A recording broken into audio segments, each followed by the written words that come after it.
E aí, clã, sejam bem-vindos ao Intervalo pro Café. Eu sou o Renato. Eu sou o Ricardo. E hoje a gente tá aqui pra fazer um top 5 de Estúdio Ghibli. Exato. Como a gente deu a ideia e vocês gostaram, Aí alguns pediram indicações, outros pediram quais eram os nossos favoritos, então a gente resolveu fazer um top 5 que a gente já junta os dois. Exatamente. Só que, como a gente é prolixo, a gente não conseguiu chegar a uma conclusão de quais seriam 5, a gente aumentou pra 6, então a gente tá enganando você, são 6 não 5, tá? Então, se você é novo no canal, não esqueça de assistir mais uns 2 vídeos. Exato. Se você gostar, se inscreve. Exato. Não esqueça de curtir esse vídeo se você gostar, porque é muito importante pra favorecer o comentar canal. o que você quer pros próximos. Lembrando que a gente tem diversos conteúdos, a gente tem cover, a gente tem música, A gente tem a react, a gente tem tudo aqui. E segue a gente no Instagram, porque a gente agora tá fazendo uma interação maior, então Exato. vocês estão conseguindo palpitar no conteúdo mais. Então segue a gente lá pra falar com a gente. E esse vídeo aqui é a nossa opinião, então não esquece de deixar a sua também nos comentários. Exato. Lista aí seus 5 filmes favoritos, pode ser 6, tá?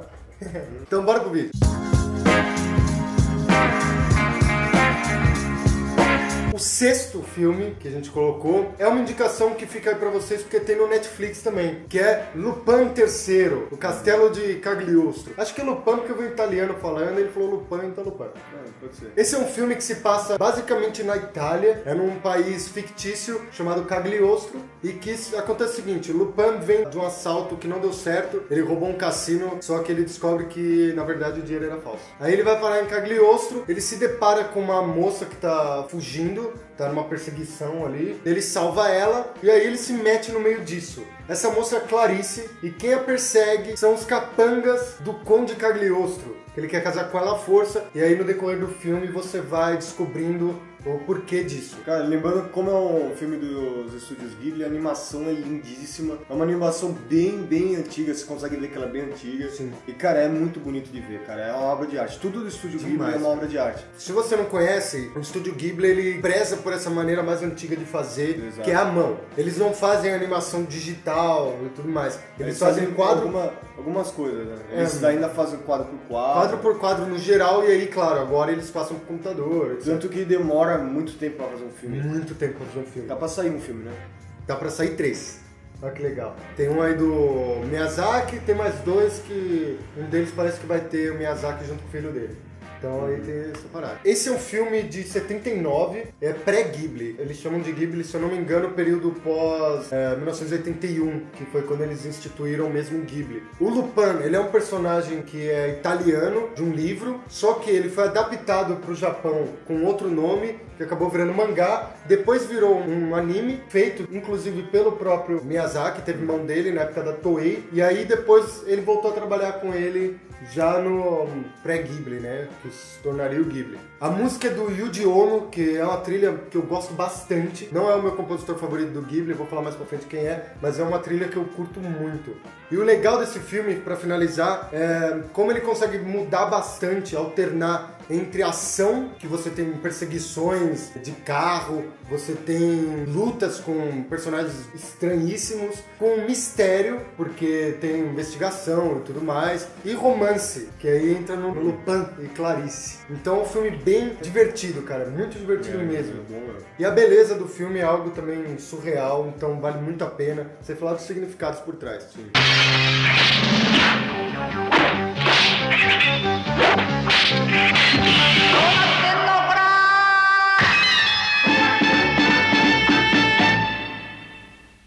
Em quinto lugar, vem O Mundo dos Pequeninos, um filme de 2010, é bem mais recente, que também é baseado num livro da Mary Norton, que tem o mesmo nome. Ele é dirigido pelo Hiromasa Yonebayashi e a música é da Cécile Corbel, que é uma francesa. Ela canta, ela toca harpa. Acho que é a única pessoa de fora do Japão que fez trilha pro Ghibli. Se não me falha aí, quem conhece pode comentar. Ele conta a história da belíssima e bravíssima Ariete, que ela é muito corajosa e ela vive no assoalho com a família dela de uma casa. E eles têm que sair desse assoalho para buscar mantimentos para a família, né? Só que eles não podem ser vistos pelos humanos, todo mundo já deve saber o porquê, né? Aí tudo muda na vida dela quando chega a criança Cho na casa. Ele é um menino que vem da cidade, ele tem problema no coração e ele passa a morar com a tia nesse lugar que é interiorano, né? E aí ele vira amigo da Ariete. Ele descobre ela, eles viram amigos. Ele é um menino normal. Sim, ele é humano. Ele é um pequenino. Exatamente.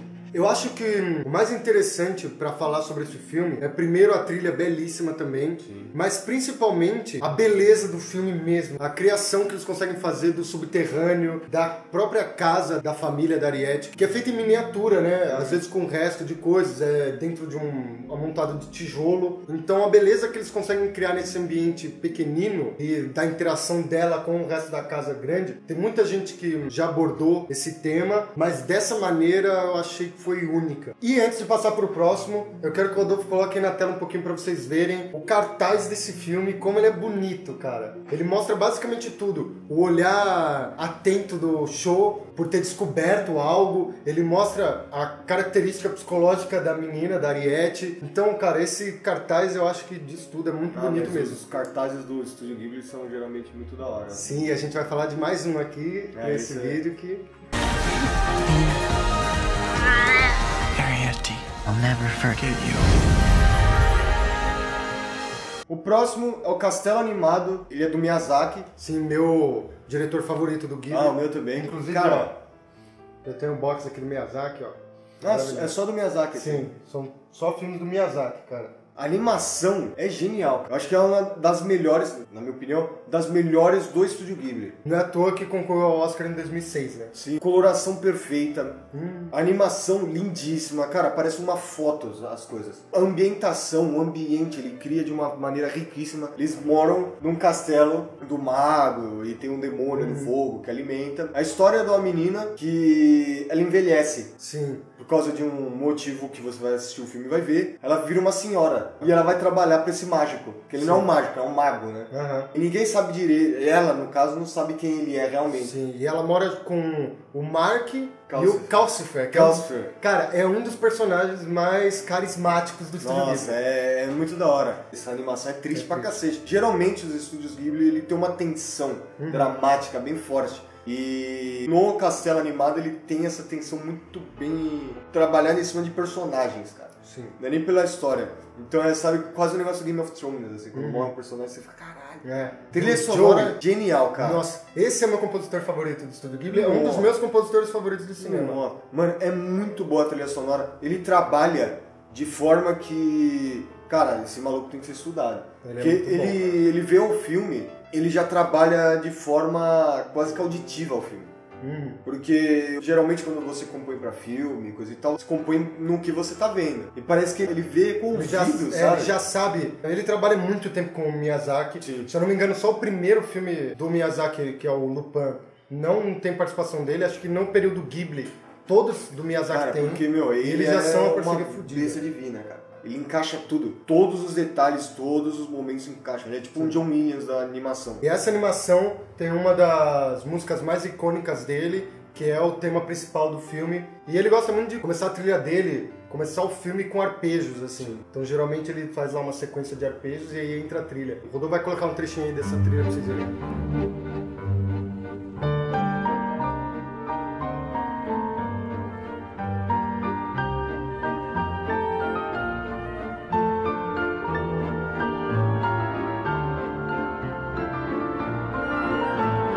Então é um filme de 2004, Sim. que concorreu a um Oscar, que não é o melhor único deles que concorreu ou ganhou um Oscar. A gente vai falar mais um aqui. É um puta filmão. Sim. E cara, esse você tem que assistir. E ele se passa na Europa também, num período de guerra. Então, justamente, Ele é gosta de engraçado guerra. até. É engraçado como eles conseguem fazer toda essa tensão que o Ricardo disse, junto com o humor. É. Que o filme é muito engraçado. É Inclusive, engraçadíssimo. a bruxa que deveria ser o ponto mais vilanesco da história, em um determinado momento passa a ser um alívio cômico.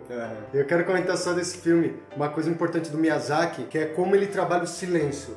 O silêncio, para quem gosta da cultura oriental, sabe que é algo muito importante. Pra gente não é tanto, mas pra eles é muito. Então você vê isso em pinturas, você vê isso na música, você vê isso no cinema. E ele usa bastante. Então, por exemplo, você tem momentos nos filmes, nesse dá pra reparar, em alguns, você vai assistir, você vai ver, em que tipo, não tá acontecendo nada que influencie na história, na narrativa principal. Então, por exemplo, tem uma cena da Sophie que ela tá comendo, simplesmente sentada num campo, né? Tá batendo vento, ela tá comendo, e aquela cena belíssima. Um momento em que você para e olha pro cenário, olha pro mundo que eles criaram. e só curte. Então ele tem muito esse silêncio. Sim, sim. E é um filme baseado no livro da Diana, não sei o sobrenome dela, mas aí o Rodolfo tá colocando na tela. O Castelo Animado.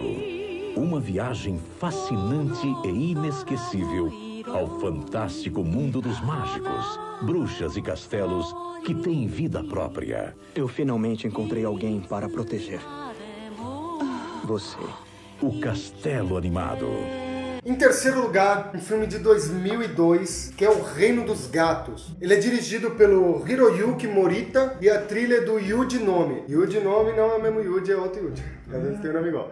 Ele conta a história da garota Haru, que é uma menina toda atrapalhada. O filme já abre com ela atrasada pra escola lá, ela toda estabanada. E nesse dia específico, ela se atrasa pra escola, algo que é corriqueiro na rotina dela. Ela se atrasa pra escola e acaba salvando um gato de ser atropelado. É, com a coisinha, né? E aí, o que acontece? Ela começa a ser stalkeada por gatos. Os gatos começam a amar ela, não sei o quê. Eis que de noite ela recebe o convite do rei dos gatos para visitar o mundo dos gatos. E aí, de primeira, né, ela acaba aceitando, né? Porra, conhecer o mundo dos gatos. Só que ela ouve uma voz que diz pra ela procurar um dos personagens mais icônicos do Estúdio Ghibli, que é muito legal, que aparece em outro filme também, que é o Gato Barão. Então aí tá tudo legal na vida dela, ela com a comitiva de gatos, só que ela começa a ver umas coisas estranhas e tudo mais, e aí ela foge. Antes de entrar, propriamente dito, no reino dos gatos, ela foge e vai ao encontro do Gato Barão. E o Gato Barão é um investigador, ele é um detetive. É o da capa, né? É o da bengala. Nossa, ele é muito legal, ele tem um gato branco que é parceiro dele, tem um corvo. E aí ela tá falando com ele fala, não, você não pode ir pro reino dos gatos, não sei o quê. Só que aí chega uma comitiva de gatos de novo e sequestra ela e leva embora. E aí o Gato Barão vai lá salvar ela, junto com ele. Esse filme, ele tem uma ambientação muito legal, porque aí sim eles podem criar à vontade, porque é um mundo fictício. Então você tem lutas muito legais, espadas do Gato Barão. Cara, é um filme muito A ação divertido. do filme é muito boa também. Sim, e o sentido do filme também, porra, como sempre a gente tem que falar, o sentido do Estúdio Ghibli são sempre diversos, e eu vou falar um pouco mais no decorrer do vídeo. É um filme legal, em questão de arte e tal, você nunca peca, cara, sempre impecável, lindíssimo, cara. Criação dos personagens, muito bom.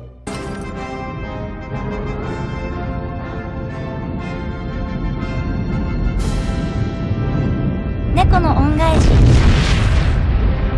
猫になってもいいんじゃない？ O próximo da nossa listinha ficou com uma briga, porque pra mim é o meu preferido, disparado. Pra que mim é muito bom, mas eu acho que, sei lá, o outro ficou melhor. Que é o Túmulo dos Vagalumes. Sim. Pelo amor de Deus, esse filme você assiste e você entra em depressão, cara. Muita gente vai brigar aí nos comentários, certeza. Ah, meu, que filmão. Cara, que esse filmão. é um filme de chorar, mano. Foda. Ele é dirigido pelo Isao Takahata, que faleceu recentemente. E a música é do Michio Nomiya. Se eu errei a pronúncia de algum nome aqui, me perdoa, porque eu não sou fluente em japonês ainda. A história se passa na Segunda Guerra Mundial. Conta a história de dois irmãos, sendo o mais velho e a menina mais nova. É o Seita e a Setsuko. Exato. Morre o pai dele na guerra, e a mãe dele se lasca e acaba falecendo também. E dá um puta de um rolo. O filme começa já muito triste, porque ele tá numa estação de trem e ele tá mendigo, magro, fudido, encostado, totalmente apático. Não é verdade. E aí o segurança chega pra você ver como é forte esse filme. O segurança dá uma cutucada nele, fala, você tem que ir embora, e vê que ele morreu. E aí ele fala, mais um. Simples assim. Aí segue o filme. Cara, é um filme forte, velho. Sim. Eu tô lembrando aqui, tá me... Tá, já ficou molhado o olho. E aí conta a história desses dois irmãos, que ele vai acabar morando com a tia, e é uma relação muito... começa a ficar muito difícil, e ele vai morar sozinho com a irmã na rua, dentro de uma caverninha. Aí acontece todas as coisas, que eu não vou falar que senão é um spoiler desgraçado. Cara, direção de arte... Trilha, mano, meu Deus. Nossa senhora, trilha é coisa de você chorar, de babar de chorar, cara. É verdade. Um negócio retardado. É verdade. É doente. Esse filme é muito importante, ele é considerado um clássico no Japão, em muitos lugares também, muita gente considera ele um clássico, porque geralmente se aprende na escola sobre a Segunda Guerra Mundial, você vai aprender dos bons e dos vilões, os vilões Alemanha, Japão e Itália, e você não ouve falar muito do que aconteceu nesses países, assim. Então, do Japão você vai ouvir falar do Imperador Maluco e dos kamikazes que se matavam porque eles eram loucos. Porque a gente não tem muito esse sentido de morrer por honra. Exato, né?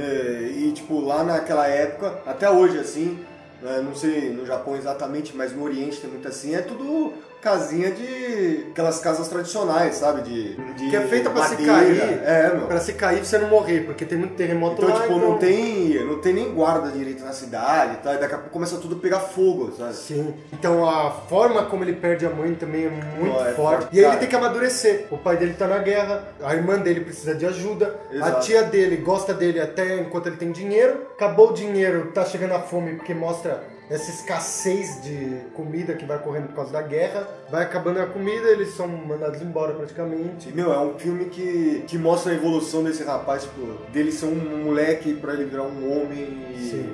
Mano, é triste, cara, é triste. E da questão social também. Como é o nome que a gente tava falando? Cartaz. O isso. cartaz do filme, de quando que ele é o filme? O filme é de 1998. É um filme de 1998 e acharam um easter egg no cartaz do filme há pouco Recentemente. tempo, cara. Se eu não me engano, foi depois que ele morreu. É, que você joga Então, a luz negra, Ele não é a luz já negra, é- não é o negativo? ele já é um cartaz belíssimo. Sim. Aí eles negativaram as cores, né, do cartaz e descobriram que tem a porra do avião de guerra nas Escondido, nuvens né? e que metade do que seriam vagalumes são bombas, tá ligado? Exato. Então é a cidade dos vagalumes por causa disso, cara, porque é bomba o tempo inteiro. É, e tem os É vagalumes o lá túmulo também. dos vagalumes. Mas você vai entender É um melhor. filme todo meio... Pra nós, no ocidente, a gente vê meio espírita, né? Pra eles é normal a parada, né? É, porque se passa numa viagem. O filme tem dois paralelos, né? Sim. Um é a viagem que ele tá fazendo junto com a Setsuko num trem, e o outro é contando o passado, porque ele vai se lembrando, né? Cara, é um filme aí que É triste. Dói, cara. dói.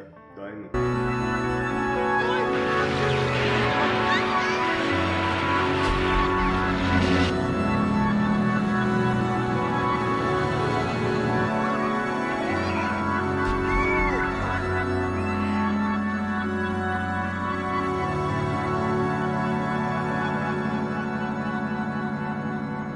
Pra mim é o melhor. Agora vamos pro melhor do campeonato. o meu melhor é a viagem de Chihiro. Ah, exato. Que ganhou um Oscar até. Esse ganhou o Oscar, Ganhou o Oscar. em 2003. Filme de 2001, ganhou o Oscar em 2003 e ganhou o Urso de Ouro O Urso. de Berlim em 2002. Então, Acho já que vê o filme mais conhecido dos estúdios Ghibli é o A Viagem de Chihiro. Sim, você tem que assistir. É um filme bem longo até, é na média deles. Também é do Hayao Miyazaki, que infelizmente não tem aqui. Eu queria muito que tivesse aqui, mas não tem. E do Joe também, Hisashi, que faz uma trilha...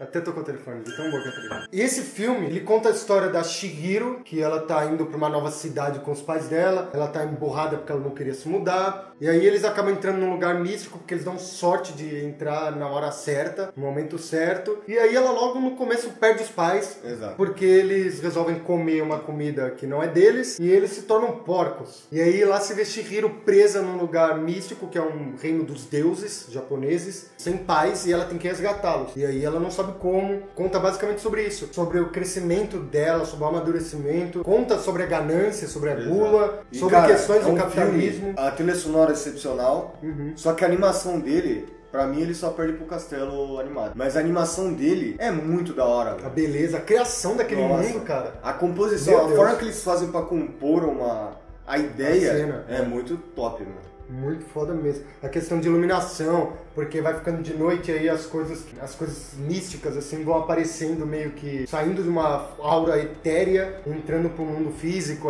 Cara, É da hora. é genial. Esse filme ele fala de duas coisas importantes que a gente já falou aqui nesse vídeo. Primeiro, os múltiplos significados que você consegue tirar dele. Segundo, a questão da Segunda Guerra. Houve uma tomada da cultura americana no Japão, né? Então esse filme fala muito sobre retomada de raízes. Inclusive um dos próprios personagens principais, que é o Haku, que é o dragão, ele significa basicamente isso. Ele não tem memória, e é por isso que ele tá preso. Então ele precisa recuperar a memória dele, e a memória tem a ver com raízes.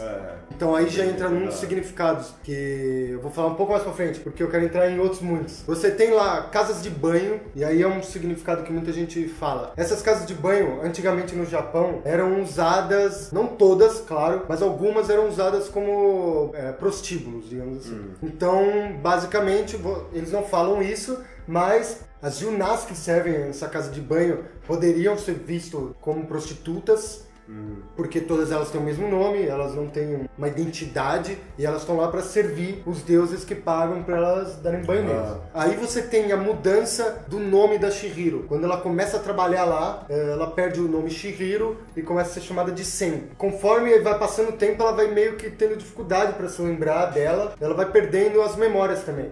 Então ela vai perdendo o significado, que está tanto no nome dela quanto nas memórias. Isso também você pode fazer um paralelo com as strippers ou prostitutas que mudam de nome. E um dos personagens icônicos também do Estúdio Ghibli, que provavelmente é o mais famoso, é o Homem Sem Rosto, aquele demônio. Que ele come tudo e tudo mais, ele não tem uma identidade dele, ele vai absorvendo tudo.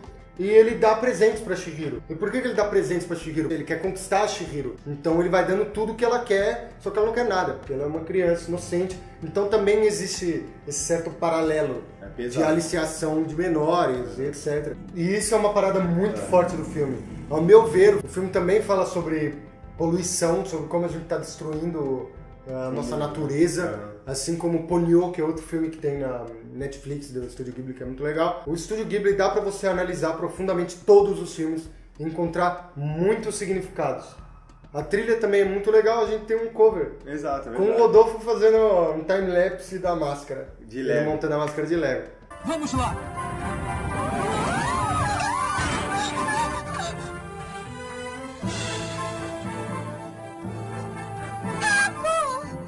Neste mundo, prepare-se para embarcar na viagem de Chihiro.